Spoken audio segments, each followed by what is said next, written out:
Greetings to you all. My name is Teen Touch. You can call me Holmes. I will be your narrator, telling you an epic story of a little girl who liked to wear a red hood. That's right, our today's story is the Little Red Riding Hood. So sit back, relax, and enjoy. Once upon a time, there was a little girl who lived with her mother in a village near a forest. She was called Little Red Riding Hood because she often wore a red cloak. One day, her grandmother, who lived in a hut deep in the forest, got sick, and she is very hungry. So, Little Red Riding Hood's mother asked her could she go deliver some food and snacks to her grandmother. Little Red Riding Hood was glad that she could help out her grandmother, so she put the food and snacks in a basket and set off into the woods. Before she went, her mother told her to go straight to grandmother's house. Do not talk to strangers. Along the way, she saw many beautiful flowers and met a hunter too. But the way to grandmother's house was still too far away. She had to take the quicker shortcut. But that would mean disobeying her mother. But then she thought to herself, it would be much quicker. So she went deeper into the forest.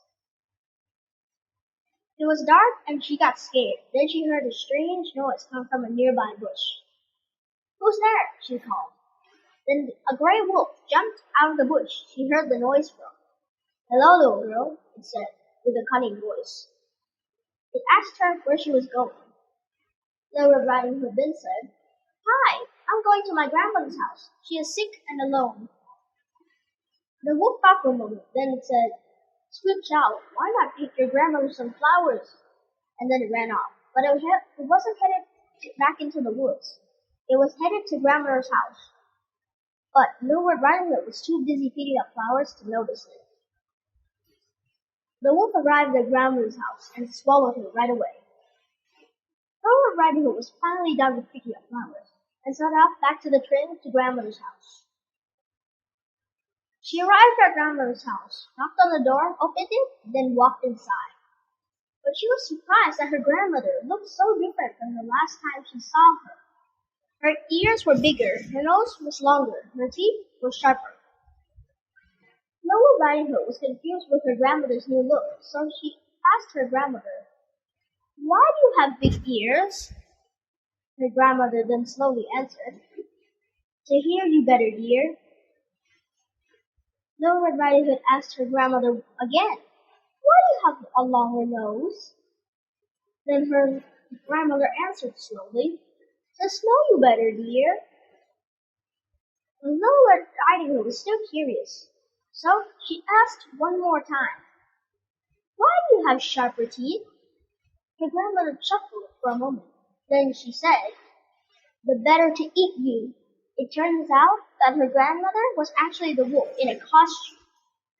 The cunning wolf lunged on top of the poor Little Red Riding Hood and swallowed her right away. But before she was eaten, Little Red Riding Hood screamed so loud that the hunter she met earlier heard her voice and got startled. When he got startled, he slowly remembered it was the girl he met earlier's voice. So he followed the voice until he reached grandmother's hut.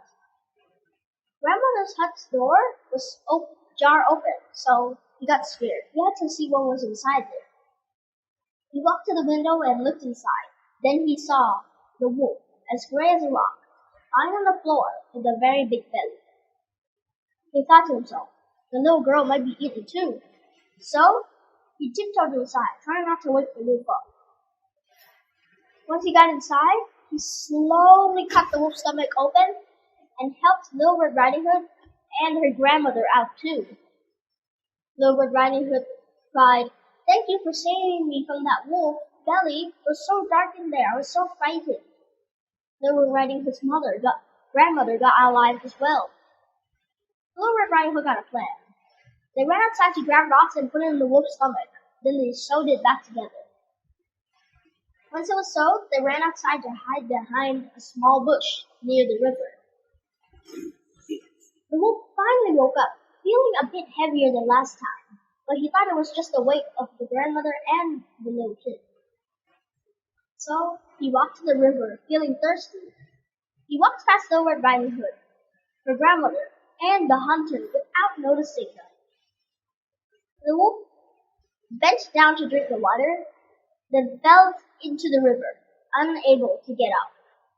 The three of them ran back to Grandmother's house and shut the door, and they ate the snacks that Little Red Riding Hood brought. And then Little Red Riding Hood thought to herself, "As long as I live, I will never trust a stranger." The end. So the moral of the story is to never trust a stranger, because if Little Red Riding Hood had listened to her mother, none of these unfortunate events would have ever happened.